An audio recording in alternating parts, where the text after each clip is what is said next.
Matsyendranath is looked upon by people as Shiva himself, he is no less than him. Gorakhnath lost his temper. He pushed that yogi aside and went into the cave. He used his occult and whatever was on the yogi's mind, he got it out of him.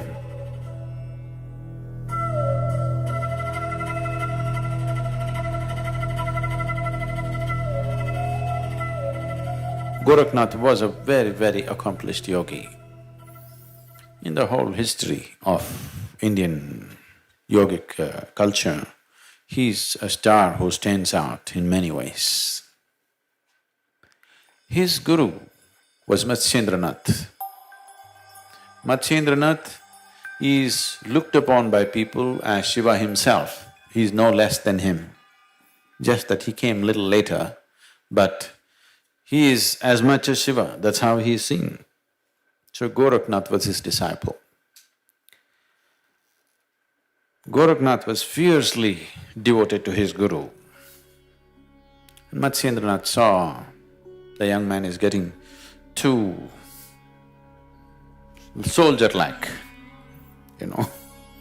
He's becoming very fierce. His love for the guru is so intense that he's becoming like a soldier, not like a yogi.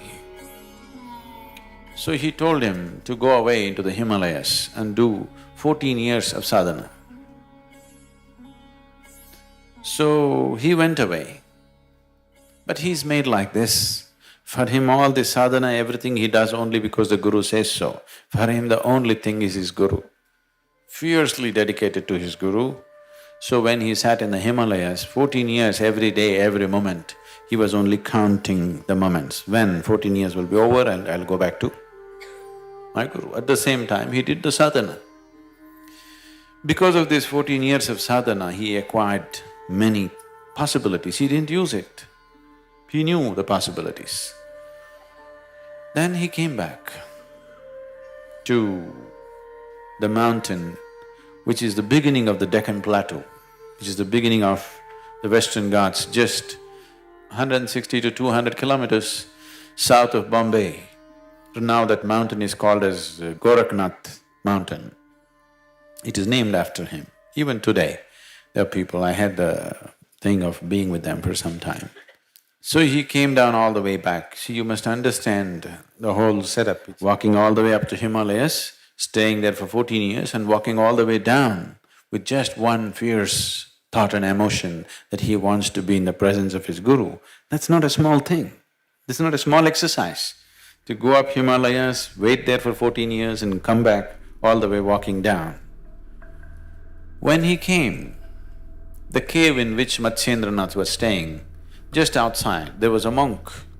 There was another yogi who was manning that. So he came back and this yogi stopped him and said, "You cannot enter the cave."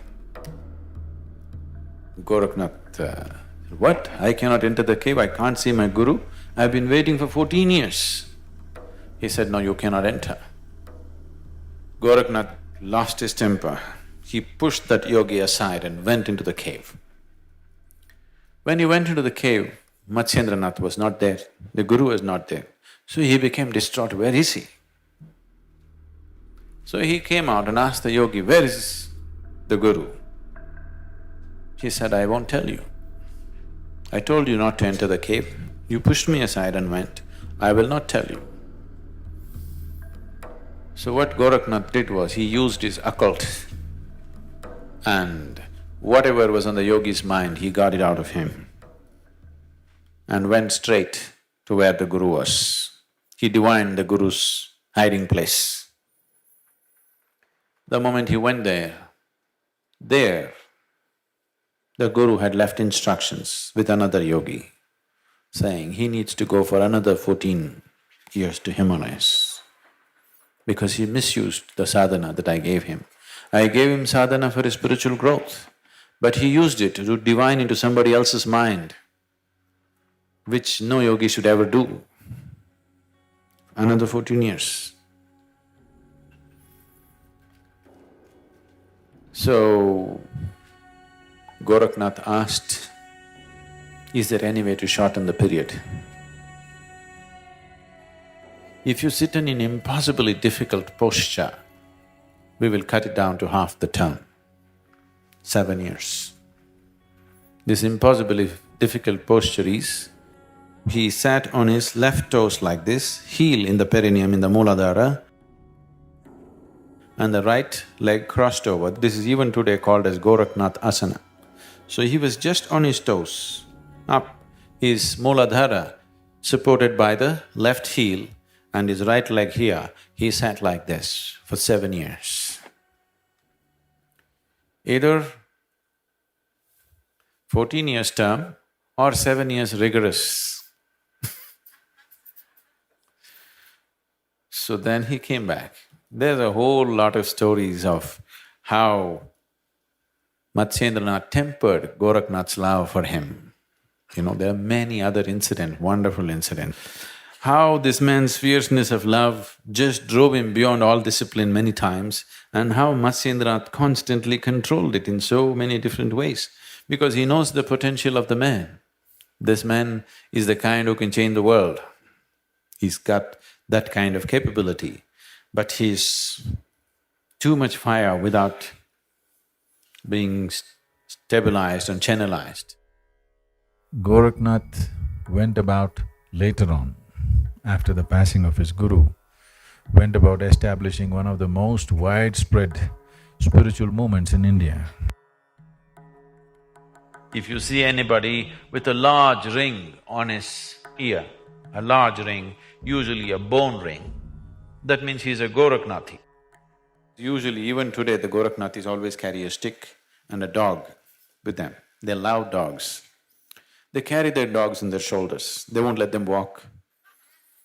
Okay, they got… all the time they have dogs which are pitch black in color, they won't have any other dog, only black dogs.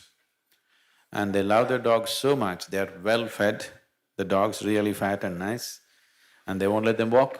They'll carry them and walk hundreds of miles. So Gorakhnathis are generally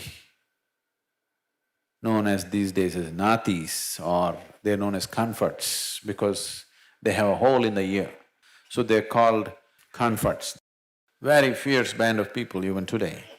It's fallen on many bad times, but still it's one of the groups which really has true sadhakas still going after thousands of years. There is a ashram of the Nathis. There's a large number of samadhis of Nathis who attained.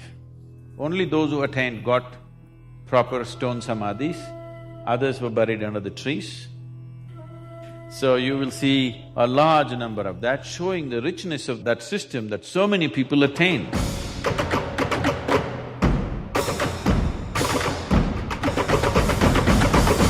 Sometimes people found her floating upon the waves. Her samadhi is a fantastic place. And there is one particular devotee, his face has become exactly like hers.